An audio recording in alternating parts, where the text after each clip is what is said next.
So great to reconnect with an incredible musician, a guy who has just seems to be creating and having melodies and musical ideas coming through him since he was really a young boy. Jochen Schmidt-Hambrock, welcome back to the Jake Feinberg Show. Thank you, Jake. Thank you very much. Have you ever crossed paths with Harold Faltermeyer? No.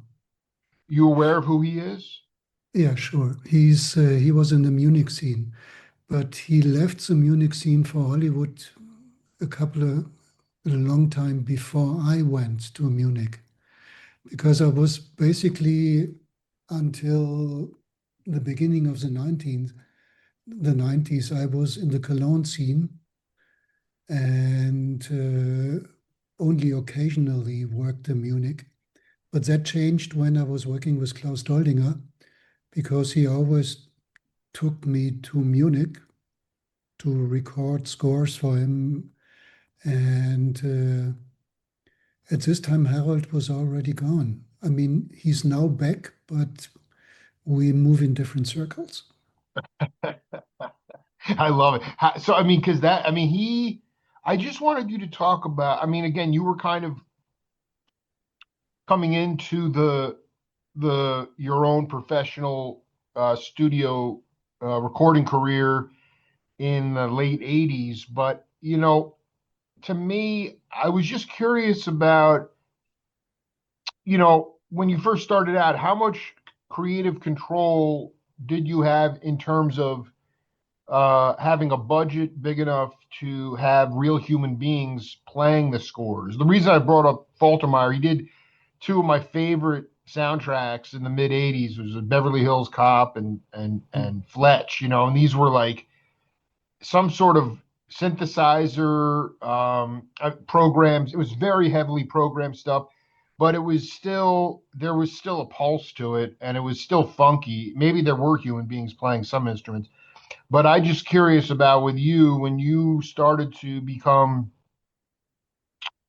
somebody who was creating soundtracks, were you adamant about having real cats in the studio with you? Did you have budgets for that?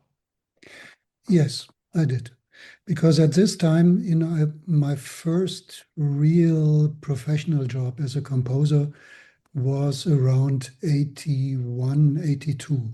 Hmm. And at this time, you had no choice. You had to go to a studio, you had to rent a studio, you had to rent musicians. And this is what I did. There was no alternative. I mean, the possibilities that you have your own studio and do everything by yourself, that came about 10 years later. I mean, it was maybe 8 years later. I was constantly using commercial studios, and this is not really comfortable, because you have to book the studios for a certain amount of time, and within this time you have to be ready. And if you're not ready until 8 p.m., you have to be ready till 10 p.m., or you have to be ready to 3 a.m. Right. And sometimes you have to be ready till 6 a.m. And I had a couple of these 6 a.m. sessions, and they were always horrible. It took me days to recover from it. And also around 2 a.m., I start hallucinating. Right. Right. Well, I had It's not like you. It was just pushed back till 6 a.m. So you were up all night. Yeah, all night. And I remember I had a big band, and I was mixing the big band, and there was a telephone in the brass section. And at this time, there were no handies, so there must have been a telephone in the studio somewhere. And I went nuts. I was so mad that somebody forgot to close some doors or so. Then I muted everything, and there was no telephone on any track. So the telephone was only there when I was mixing the main track, the master channel. And that was a hallucination. The next morning when I listened to the mix, I didn't hear a telephone. And this is very unhealthy to work like this, and also not for me, but also for the sound engineer, because we were in it together, and it was most of the time it was horrible. And I was doing a lot of jingle work in the mid 80s, and these jobs came in during the daytime, and they asked me, "Can you do something for tomorrow morning? We have a something, we need the music tomorrow morning." Or they came in at 10 o'clock in the morning and they said, we have to have music for this and that. And so I had to produce that within 6 hours. And doing that with a commercial and rent studio was sometimes horrible, because I had a stack of about 4 studios that I constantly rented.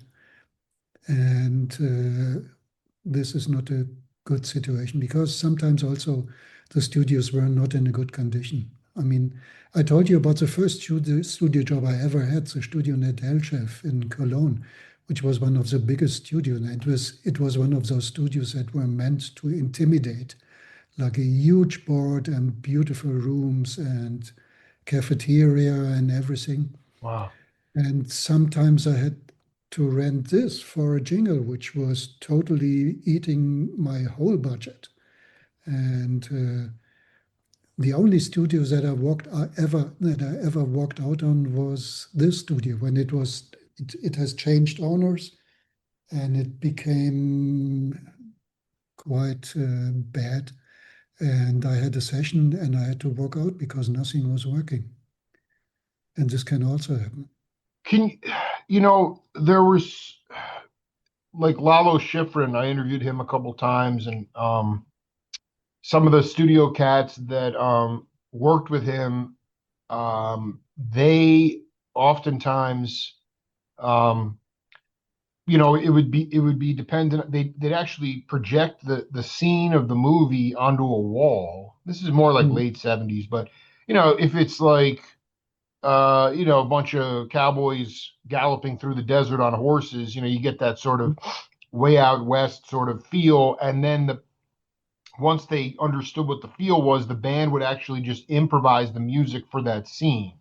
mhm. Um, and with Emil Richards and Joe Porcaro and all these Yeah. great session cats. And I was curious, like early on, especially, like, were you doing? How would it work with some of the early movie scores when you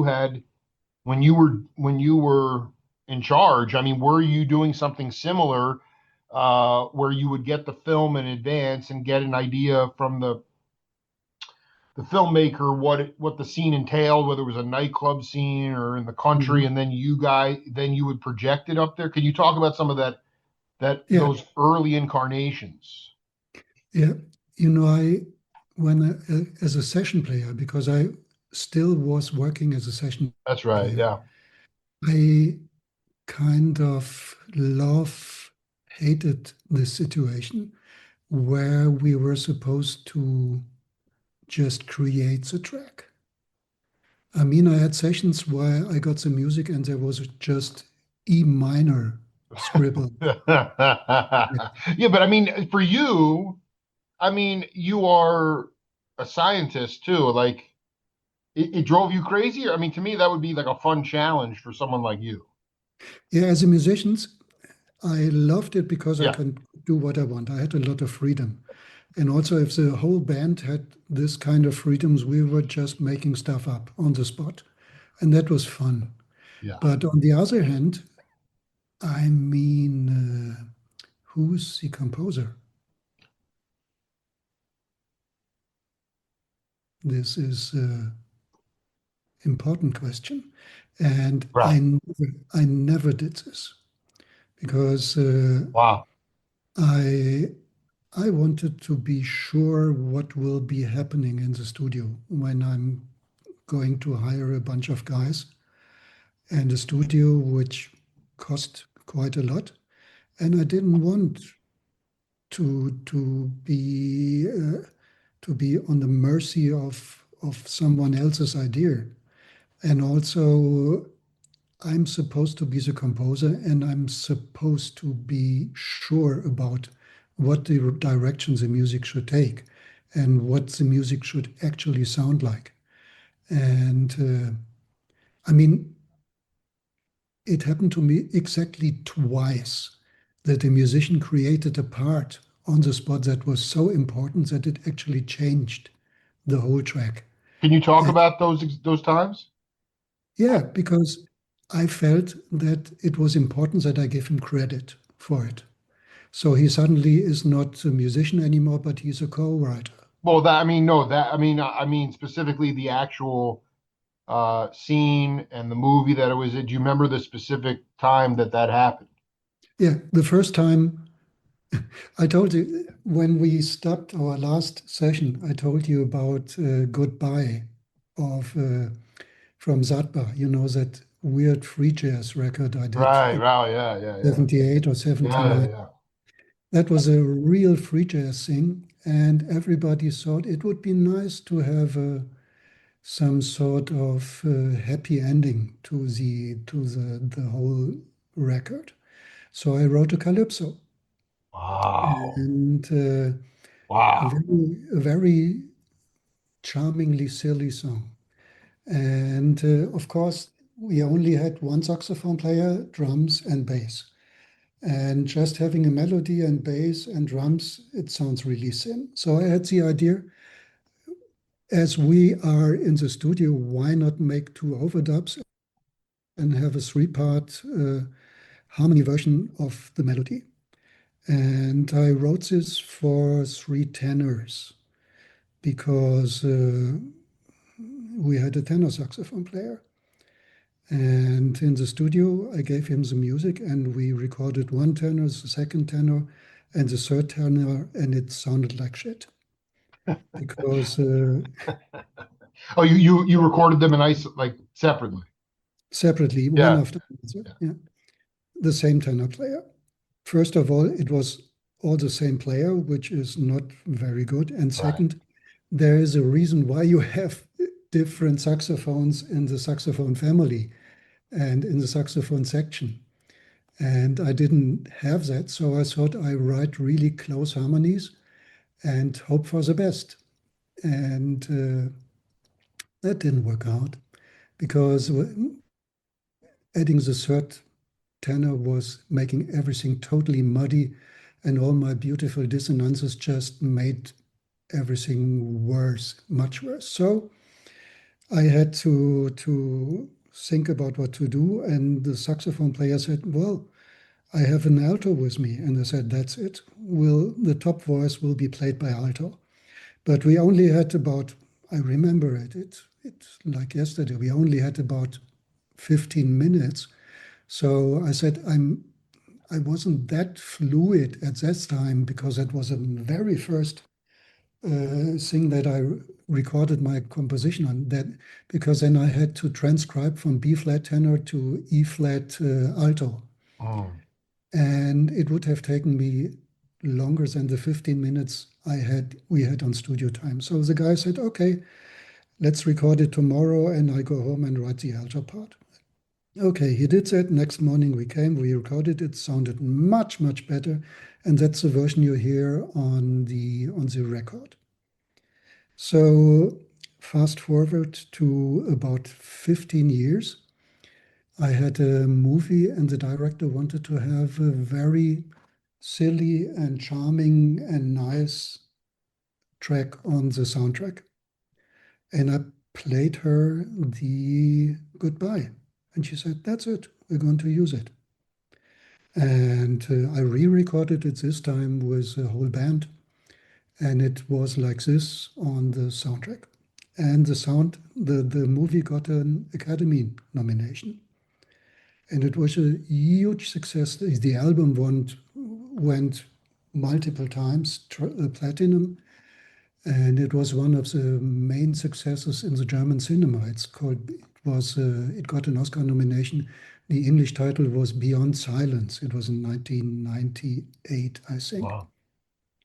So it was a huge success, and suddenly I get a letter from a lawyer a cease and desist letter that this we are using the composition of one Friedrich Kuhlmann, of the saxophone player from this band, that I haven't met for at least 10 years. We didn't part on bad times, we just drifted away. And I didn't know what he was doing.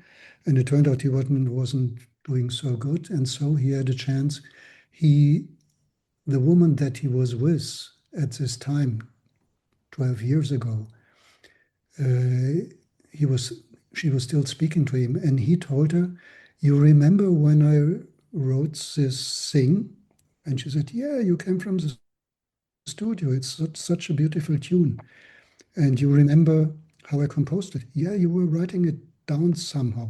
So he thought he had a witness that he composed the song. And he found a lawyer who made a huge stink. And it was very, very bad for me because the production said there is a lawyer and he says he wrote this tune and you said you are the author. And I said, well, I am the author, and here is a record that shows that I have the composer credit. And so we had to went to court. And the judge said, okay, why is it that you are on the record as a composer? And the guy said, that was an error, and I have a witness that I'm not just transposing the tenor part to alto, but that I was actually composing the whole thing. And the woman was there, and she said, "Yeah, I've been there. He was writing it." And I was really afraid, but I had a good lawyer, and he asked, "Do you know the difference between arranging and composing?" And she said, "No, not really." And that was the end of the lawsuit. So I why mean, that's did I that. do I'm it? sorry. I mean, that's kind of Why- depressing. That's depressing to me. Yeah, I learned my lesson. Whenever something happens in the studio that has anything to do with copyrights, I am extra careful. And if a musician actually plays a important part that I didn't come up with, I am sure to give him a credit. Because first of all, it's the right thing to do. And second, I'm legally in hot water if I don't do this. And apart from everything else, it's just right to do that. I mean, I was, the first time this happens, you get the music and this just E minor scribbled on 16 pages. You think, oh, that's funny. But if it happens a couple of times, you start thinking, who is actually the composer in the room? Mm-hmm. And I've seen interviews with the Wrecking Crew guys from Los Angeles, where they are asking the exact same questions. And it's always when you're a studio cat, you are somehow dependent on these guys, and you shut your mouth and you don't say anything, but it's not right. Yeah, I mean, there were a couple of band leaders that not in the, I mean, more in the rock bag, but like the two guys that were very you know, um, generous with at least giving the entire band the writer's credit was Lowell George from Little Feat and Jim Morrison from the Doors. But Mhm. those were more like self-contained bands, and Yeah. they understood. I mean, can you talk? I'm curious about if you could. I remember going back to Brian Auger in one of our interviews. He talked about this. This was after he had become pretty established as a musician internationally, and he came over on tour with the Oblivion Express, and um, he noticed that McCoy Tyner was playing at the Village Gate in New York, and he was really amped up. So he went down there, and there was like 15 people in the audience, and he couldn't believe it. Like he just couldn't believe that this genius of Western, melodic improvisation, and there was nobody there. And he was That's the shocked. reaction. That's the reaction all us Europeans No, so have I when mean, we yeah, he to he the was just, stage. and this was like the understanding of saying, how is it that this incredible art form that's being created in the United States, and it's completely unrecognized, underappreciated, or even unknown. And Mhm. and I wonder, your first, not, I mean, not that you had a lot of free time, but I mean, were what was your first experience tour of the United States like for you? I mean, I did some productions in New York, and What was the first time you actually um, came to New York City? the first time was in '81. And was that like the tour, maybe on No, the app?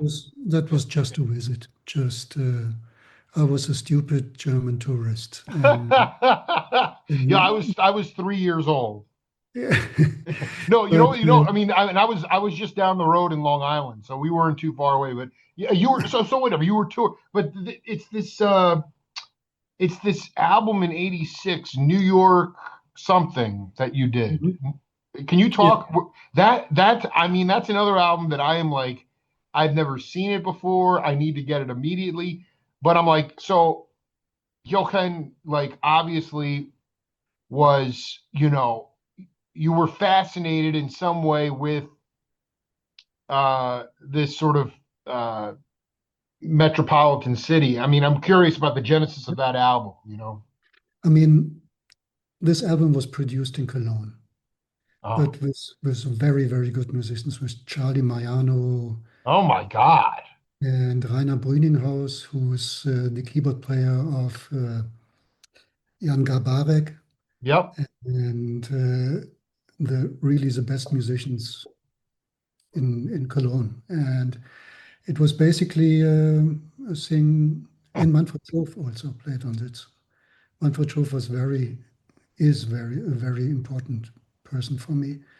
And it was basically my impressions from New York. And it's the same at this time. I did my first productions in New York was because I was doing jingles for the ARD, which is a main channel in Germany, one of the two main channels. And I was using a booker in Manhattan, and I came into the studio, and to my horror, I discovered that I had basically the whole Sir Jones Mel Lewis big band in my studio. And that was, Wait, I'm sorry. Say that again. I had a booker Yeah. because I cannot uh, search for musicians in New York. So I knew what studio I wanted to be in, and I had a big band. I've written a big band thing and asked, somebody suggested a booker to me, and he booked a whole big band for me. And I came into the studio, so I didn't know who was there. And I came in and I said, "This is Sir John's Mel Lewis big band." Oh my God. And I almost Oh didn't my care God. to conduct, but somebody was handing out the music, and somebody was saying, "Should you do a playthrough?" And I said, "Okay." And I counted it in, and they played it, and I was astonished. I turned around to the sound guy and said, "Did you record that?" Because it was so good. I said, Wow. "This is a first take on a first playthrough, and it was amazing." And he said, "No." Wait a minute. And first trumpet, I Was said, this was for a commercial film or a jingle? for a jingle, for a couple of jingles. Oh my God, this is nuts. And the first trumpet player, I forgot his name, sweet guy, said, "Don't worry, it will get better." Yeah, though it's funny that no, and I mean these guys were, just for the record, you said John Lewis from the MJQ? Seth, uh, Seth Jones and John Lewis. It was one of the main big bands. Seth Jones. Yeah. Wow, I cannot believe, and you just so um We just breezed through the recording, and suddenly I think I had to book it 3 or 4 hours, and suddenly I had 1.5 hours that I didn't know what to do with because it was all so good on the first takes. right, you didn't part, yeah, it was like sort of I just want to go back to this New York evenings. Who the two guys that show up as accompanists, Mhm. um Paul Shigihara Mhm. and Thomas Alkier. Which one were were those? You mentioned somebody who was very important to your career. Were those guys just musicians, your peers, or was there another These, person that? these were my peers. With Paul Shigihara, I've been in numerous bands. And with Thomas Alkier, he's a drummer. Paul Shigihara is an excellent, excellent guitar player. Wow. He plays with a lute technique, which is very peculiar. And I mean, that I need to see that immediately. he was until I think about 2 or 3 years ago, he was the steady guitar player with a WDR big band, which is Yeah. an excellent big band. No, I know. Yeah. Yeah. And Thomas Alkier, he was the drummer of the Vienna Art Orchestra, which is a very avant-garde big band from Vienna and very, very far out band. No, who I mentioned was Manfred Schof. Schof, he was a professor How do you for spell his last name? SCHOOF. Okay, go ahead. And he won a German record award for one of his records. And he was he's basically a free jazz player. He played years and years with Globe Unity Orchestra, and he played with Gunther Hampel. He had Oh his my own God. big band. He had his Manfred Schof big band that I played in. We had a quartet that we played in Carnegie Hall, and he's an amazing guy. Of course, he was one generation elder. He's still around, and we played duos, and He's still he with. was He's. also a kid. I need to talk to that cat immediately. Yes, talk to him. Holy cow! He You're telling me that? Wait, he's from like the Dizzy Gillespie generation, the Miles Davis generation. little bit later, little Yeah, but bit. still, like right in there though. He's he's about 85, 86 maybe. Explain, like, because you know he in today's world. So in today's times in the States, every school has a jazz program, Yeah. whereas before you had Berkeley, North Texas, this country, there was nothing really codified. I know brilliant guys that I've interviewed who went to Berkeley and didn't even graduate because there was so much work to go on the road immediately, which would be antithetical to today, where everything is codified and there's a curriculum for everything. So Mhm. I'm curious about Manfred Schuf, how he um, took the professorial approach, but also was really more of a free player, and Mhm. how he inspired you without making it too academic, because obviously you were saying he's a free jazz player. He's not academic at all. He's a free jazz player, but he knows he's a very good traditional player also. He can play standards as good as you want. Yeah, He can play, he has a big band that isn't free jazz, a big band that's more or less in the Jill Evans tradition with his sure. writing. His big band writing is exceptional. And for me, he was very important because he was my professor. and he became my bandmate. And also, he was a composer, Wow. and he wrote jingles and he wrote film scores. And in Cologne, there wasn't much of film scoring going on. And we were both in the city, and we were both, when I started really get composing gigs, and I really got very, very good gigs in the mid 80s, beginning 80s already. And so I was in competition, and I was in competition with Manfred Schof. And the way he handled it was totally gentlemanlike. Like we were playing together, exactly like Klaus Doldinger. Klaus Doldinger is a prolific film composer. Yeah, that's right. Right. A lot of people don't realize that. Yeah. And we were in competition, but we didn't care. And that uh, I cannot say this often enough that these guys were really cool about it. But Cologne being such a small film scoring scene, I was very glad to move out of Cologne and out of competing with Manfred all the time.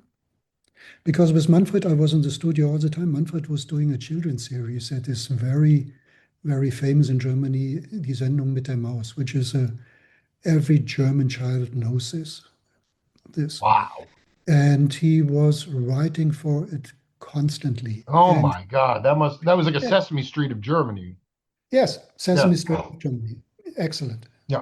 And Yeah, no, and because he that, I mean, was, that stuff was like, I and he mean, was yeah. and Manfred, he was writing all the time, playing all the time, teaching all the time. And I remember, and every session musician of Cologne will tell you the same story. The phone rings, you pick it up, and nobody's there. But you hear somebody like scribbling, and you say, Manfred, is that you? Because he was constantly doing three or four things at the same time. And he was writing at his piano, and Wow. he forgot that he dialed your number. So you said Manfred? I said, yeah, Jochen, is that you? Yes. Can you be at Armin's at 10 o'clock tomorrow? Yes. Double bass or electric? Okay, tomorrow. Bye. He was a mad professor, dude. Yes, Well, I but he mean, well, was. like what, like, and then what was it? Explain sort of. I love. First of all, he was born in '36, so he Mhm. definitely was from. I mean, he was ensconced in the bebop era, whether or not he played. I mean, I see this album here he did, Jazz Meets India. I mean, it's just like this was a Titanic. Can you just talk about what you took away most from your elders, especially not so much, I mean, not so much from a theory point of view, but especially in the live context when you're playing with them, just how they were, no matter how big a name they were, or how brilliant they were, or if they were elder, just how much they were committed to the conversation on the bandstand. I mean, can you talk about that selflessness? Because, you know, the masters, I mean, jazz is to me like the greatest form of democracy, Mhm. because it's really about the conversation. It's not Mhm. about somebody up there wanking it and just playing, bar after bar after bar. I mean, I guess there's people that do that and people get off on that, but that's not jazz. Yeah. And so I just wanted you to talk about the essence of the old guard in terms of playing live with them, what you learned the most about selflessness. I mean, what I learned from them, they came up as musicians, What does that mean? A musician. as they were players. Yeah. They wanted to play. They just wanted to go on stage and play. And Right.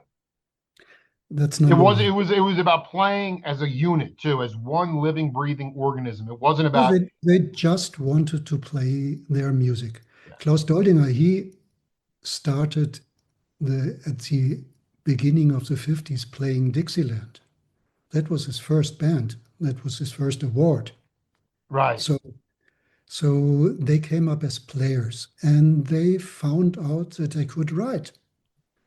So they started writing and they discovered in Germany we have a saying, wer schreibt, der bleibt. Those who write, they stay in business, Yeah. which is very, very true. Well, I mean, well, and then the most important thing is you make sure to get your publishing credit. So many of the black musicians in this country wrote prolifically, but didn't have the education, the background, or they got ripped off by the companies and they never saw their never show This, up, you know? this is the difference between Europe and the US. Right. In Europe, we cannot sell our music. We can sell the usage of our music. And we say, when we say we had to give up the publishing, we are talking about 40% of uh, our royalties. Right.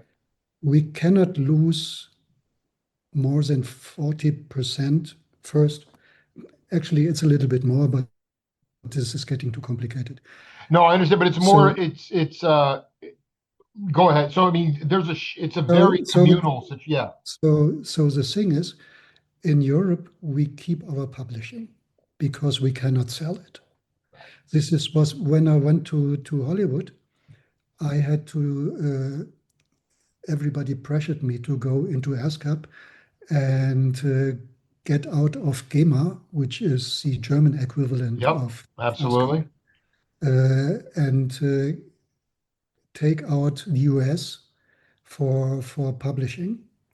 And thank God I didn't do that.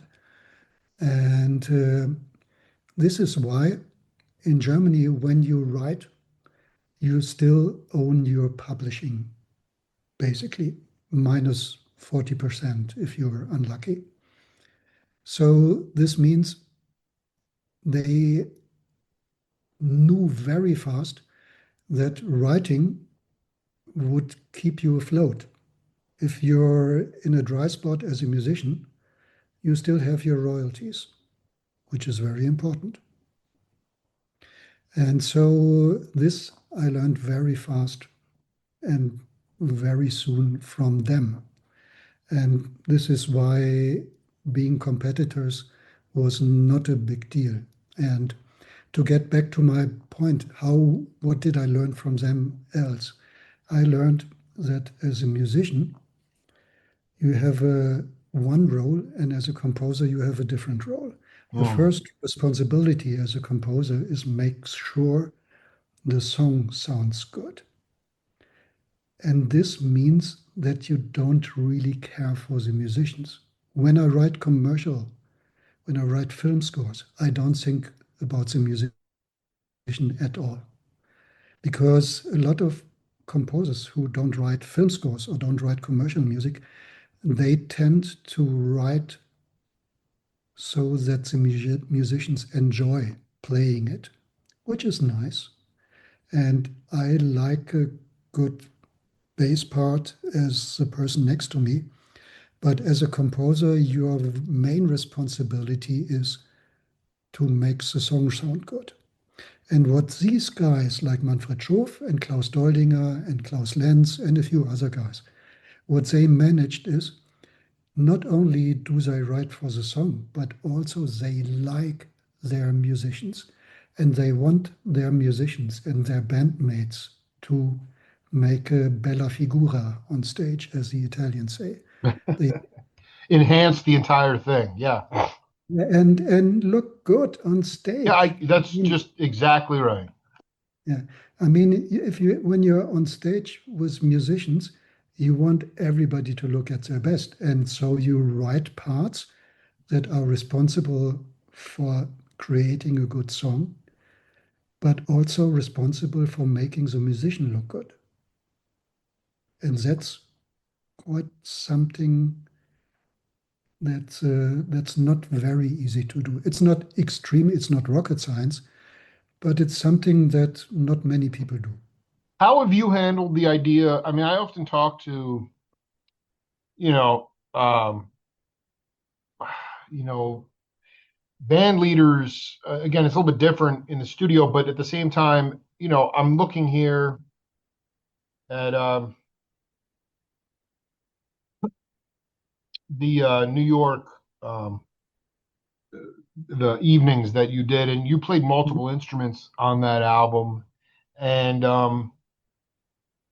I just want to know about your philosophy. It's hard because when you reach a certain level of consciousness and you're already an intellectual person, as a musician, and you want it to be a certain way, uh, sometimes there's like this propensity to bring in really gifted cats, and then the tendency sometimes is to micromanage them.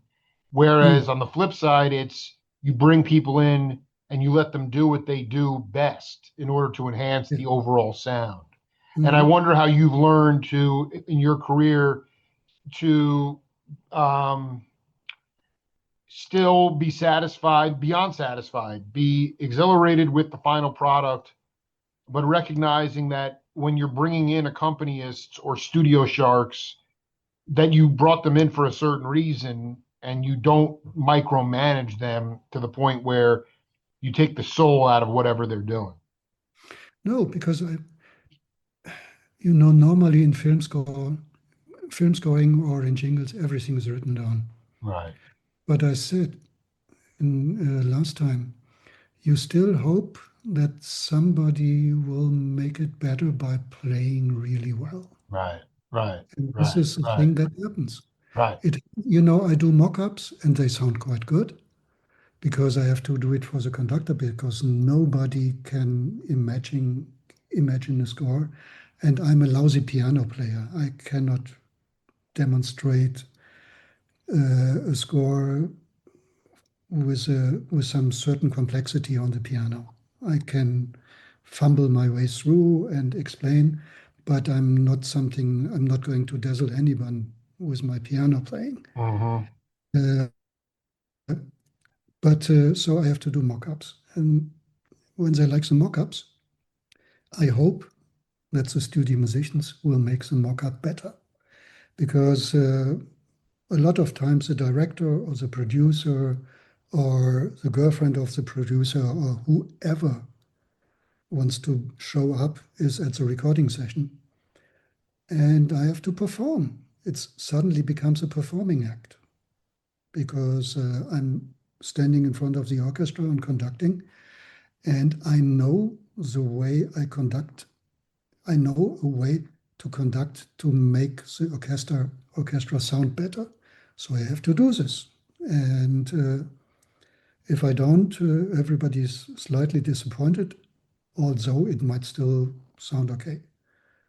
So No, I I think it's lost my train no, I think it's of thought. yeah. I mean,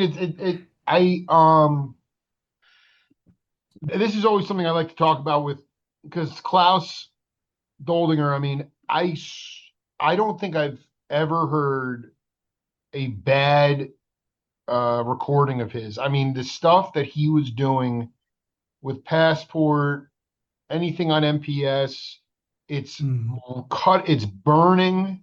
It's so burning and so funky and so bluesy. It's interesting you brought up the Dixieland thing. There's still a really funky feel in that music. It's not square at all. And I wonder in the live setting, I wanted you to talk about this concept and whether it applied to Passport when you went on in the live context.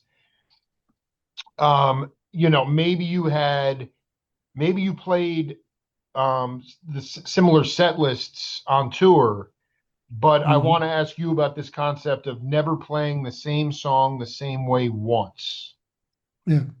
Is that what you guys did a lot? I mean, to me, like the sad part about touring in America now is that bands that are actually making good money are playing the same set verbatim every night because Mm, that's yeah. what the fans are paying for. They want to hear it note for note off the record. There's no leaving the head of the tune.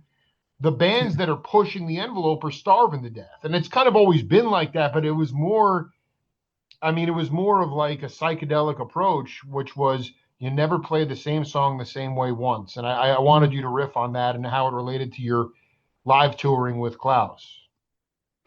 Yeah, I mean, we did about 2 tours every year, about 4 weeks, I would say.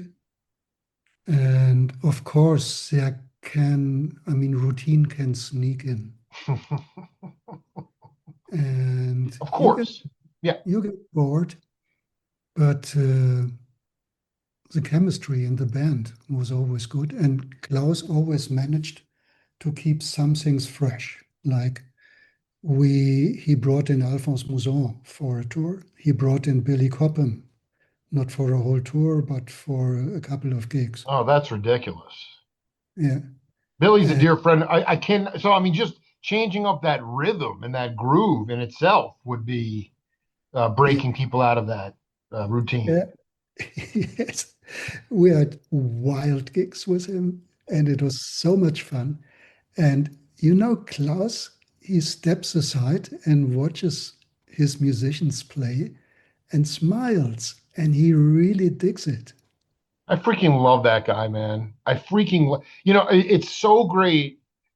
I mean, that dude was like being like when he came to the States, like he was either playing or with Max Roach. I mean, he was right in in the hotbed of black jazz and just he got it, man. He understood it in his own way, and he was completely like he probably got off more on seeing his musicians going out than Mhm. anything he was playing. Yeah, he really loves musicians. I mean, we didn't play only with Passport. I did duos with him that were really wild, that Whoa, were dude. almost free. Nothing And is anything that got recorded or just no, live. Yeah. no, not just live. Yeah. And really like, listen, tomorrow we could play in Starnberg. Are you up to it? Yeah, of course. What should we do? Oh, it's just us two. Okay. And Oh my God. we did some concerts across Europe with Bob Brookmeyer Oh my God. Are you kidding me? yeah, Dude, and Brookmeyer is a legend, dude. I So you had really wait, I mean, sorry, who was in the band? It was you, Brookmeyer on bone, Klaus Horn, who was on drums? who was on drums? It's all right, it'll come later. I forgot. Yeah. But it was like a quartet kind of deal? It might be Wolfgang Hafner. And on Are you piano, kidding me? yeah, Wolfgang, Holy cow, dude. This is what a sick quartet, man. yeah. And we had a very good piano player, Roberto Di Gioia. Oh my God. Excellent guy, excellent guy. And also, I forgot the name of the trumpet player. Old cat. This is ridiculous. Like Howard McGee or something? No, a very known bebop trumpet player. White or black? Black. Black bebop. I was like Johnny Coles or No, God, man, Blue Mitchell or no, really famous all over the world. are you kidding me? Come on, Jake. Oh, Clark Terry. No, Oh, that would have been my best guess. I don't very, know. very good looking guy, very sweet guy. Wow. And you're saying world famous bebop trumpeter. Yeah. Uh, He's still around today? I assume not. I don't know. Yeah. So that And sounds like a swinging band. yeah, and of course, we played some of Klaus's tunes, but because he writes beautiful tunes that can also be played in a hard bop way, and we played standards. I remember playing a duo with Bob and totally changing the chords under him, and we liked it immensely.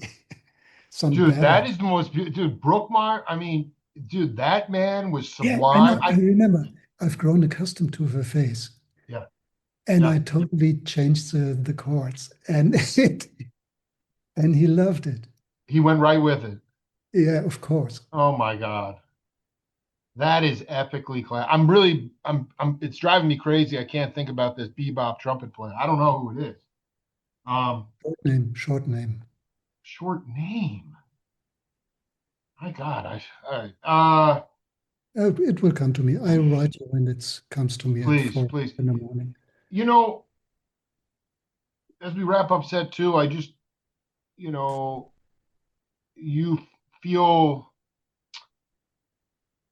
you feel a lot of gratitude where you're at in your life right now. I wonder if you could talk about your concept of love, how you bring love to the world, because we are the entire world is. I mean, Ahmad Jamal told me 10 years ago when I interviewed him, he said the world we are already in World War III. That was Mm. 10 years ago. Mhm. It's simmering and maybe hard to really track definitively, but um, I just feel very, very, very heavy time in this country. Definitely a lot of lack of humanity. All I know how to do is to inspire people in my world to be themselves and doing interviews like this, pulling stories out of people that they maybe haven't thought about or never talked about. I've written, so that's my job is just my That's goal a of great love is thing to do. inspiration. And I just wonder Really. what yours is and if you could talk about that.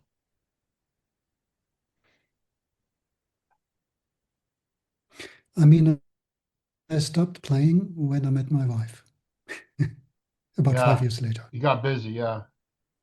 Yeah, and I was touring so much, and I saw that having a relationship or even a social circle as a touring musician is quite difficult.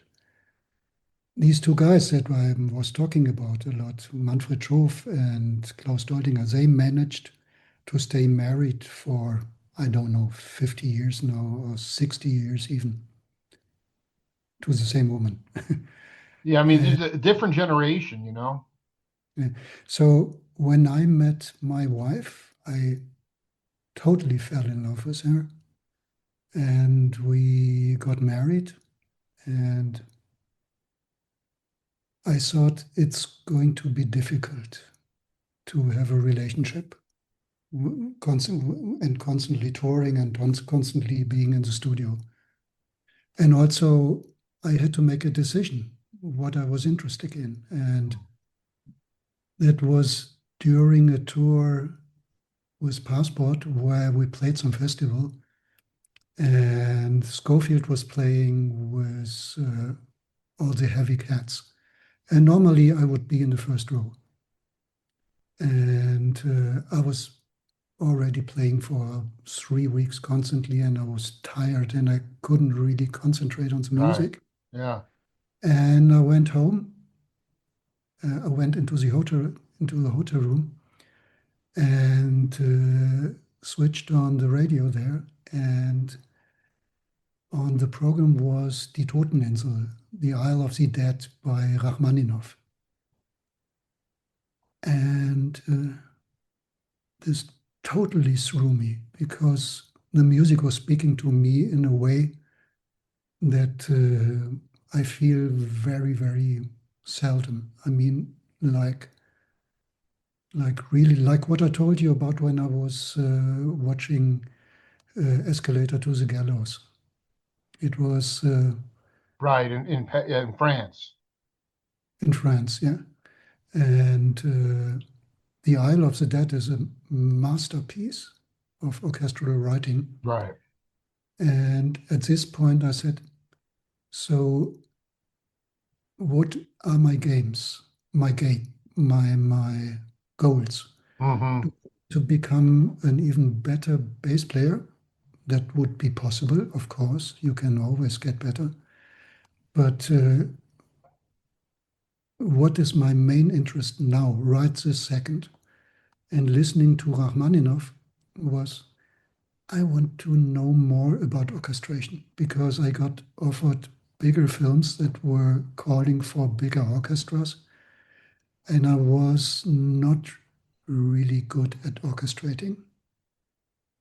And this is something that where you think, okay, you have to learn it, you have to study, blah, blah, blah. But listening to Isle of the Dead made me realize that there is something really important to know and to savoir, as the French say. To and the next day I took out my copy of La Valse of Ravel, which is I knew from 20 years back that if you study La Valse, you know all about orchestration that there is to know. And I really got into La Valse, and I said maybe I should concentrate on the writing and not on the playing. And this is the end. You cannot have that thought as a sideman. It's forbidden. Hmm. And so I stopped playing in 95. Wow. Wow. And in 96, the first Academy Award nomination came in for a movie I was making music for, and a few years later, a film I was working on actually got the Academy Award, and I was totally booked out, and I was working full time as a composer and staying mostly at home, leading a life like I was working at the post office. And since then, it's never changed. I go into the studio every morning at 8:30 and I write until I'm too stupid to write, which happens around 12:30. Really. No, I dig. I know. I believe. And then I do something else. And it's important to know your biorhythm. And this is what I did the last 30 years. I didn't play at all for about 15 years. And then then I had an operation and I had about 6 weeks off. And I was looking at my bass, at the case with my electric bass in it. And I opened it. There was still the set list of Passport in it. Freaking And love it. unfortunately, also the battery in the battery case of the bass, which was horrible. And I started practicing and I got to play again without any goals. And I discovered the fun, the basic fun of feeling low notes around your legs, you know? I rediscovered that. And of course, within 6 months, I was playing in 5 bands. So, wait a moment, not going to make the same mistake twice. So I got out all of those 5 bands and I made my own quartet where I played my songs. And not many people know me, but everybody in Germany knows my movies. So the clubs were booked out and sold out. So I could do this, but there's not much money in it, I'm afraid. So, and I don't want to travel 8 hours to make 2 hours of music.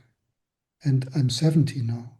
And I think I want to become a better composer. And this is a 200 years project. Yeah, So I that's, mean, it's that was the kind of the area where, where do you need to push yourself the most in order to grow? But this is almost like searching for a needle in a haystack to become a better, um, you know. At this point, I just say, man, like, um, you've given you have many chapters left to write in this lifetime musically, and it's been an honor to connect with you, man, especially at this point in my career, my life, man. I really um, Hmm. appreciate you taking the time to hang with me. It's very good to talk to you. You have a way to, you don't talk so much, you more listen. Well, you were one of the few cats that just loves to. I mean, I could just listen to you talk. No, a lot of people get on me because I can be very excitable and I'm cutting people off and not letting them finish one thought. And inevitably, we get around to it, but some people have a hard time with my style. But you have a beautiful way of conversing. And the truth is that um, my hope is that in 50 years from now, uh, someone who is searching musically might get a hold of one of our interviews and become inspired, and that to me is what art is about. Your legacy will live on long after you've left this planet, and I can only hope the same will go for the Jake Feinberg show. So let's stay in touch, man, and it's just Let me say just one thing. go ahead, please. Yeah. What you are doing is inspiring, and not many things are inspiring. I mean, if you're inspired, then that made my day. I mean, really. Yeah, I am. And I'm Can you sure can that you just talk specific? I mean, this is important just for my own. Sometimes I get confused about because here's the thing. This is how genuinely it works, and maybe it's like this composing a score, but for me, um, you know, I make a connection with someone like Brian Auger, then we do a multitude of interviews, and then I realize not everybody is going to listen to them auditorily, so I transcribe stories, Mhm. put them up on new media, not social media, but new media. And then someone like Brian shares them to a much larger audience, shares these stories, and all of a sudden I start to look at the people that have liked or commented on what he shared, and this is how I find you. So what I'm saying is like this is the tree, it just keeps stretching out longer and longer. And I realized through this, because I started this trip with guys I mentioned, Francois Rabath, Jean-Luc Ponty, John Mayall, you, Brian Auger, John McLaughlin, Klaus, just trying to go deeper into the world music scene. And I realized after talking to you that I now have to go down more rabbit holes to go even farther and stretch the lineage of the music that came from your region. And but that is genuinely how this ricochet effect of cosmic consciousness just continues to reverberate, and you put my mind at ease, man. So um, it Please just continue doing that. yeah. And if you can, I mean, we can talk about it offline, but I would love to interview Manfred Schoof. I will get, I will call him and make a connection. Yeah.